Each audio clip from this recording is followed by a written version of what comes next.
Hello everyone, good morning and again welcome back to my নতুন খাওয়া দাওয়ার blog. তো চলো, আজ সারাদিন গিয়ে খেয়েছি তোমাদের সাথে শেয়ার করি। তো সকালের ব্রেকফাস্টে ছিল টক দই, কর্নফ্লেক্স আর একটু মধু। তারপরে দুপুরের মেনুতে ছিল সাদা ভাত, সঙ্গে ছিল নিম বেগুন ভাজা। নিম বেগুন ভাজা কে খেয়েছো আর কে খেতে ভালোবাসো সেটা আমাকে অবশ্যই জানাবে। তো আমার তো খুব ভালো লাগে খেতে, সত্যি সত্যি। আর ছিল আমড়া দিয়ে টক ডাল, সঙ্গে ছিল চিপস, আর ছিল আলু পটলের এই একটা কষা কষা করে একটা রসা। তো এটাই ছিল আজকে দুপুরে নিরামিষ একটা লাঞ্চের থালি। কেমন লাগলো অবশ্যই কমেন্ট করে জানিও, আর ভালো লাগলে একটা লাইক করো।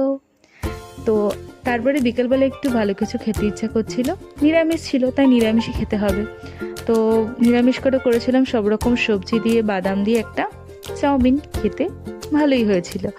তো আজকের ভিডিওটা এটুকুই। কেমন লাগলো সকলে অবশ্যই জানিও। তবে আজ আসি, আবার দেখা হবে কাল। আজকের মতো সকলকে টাটা।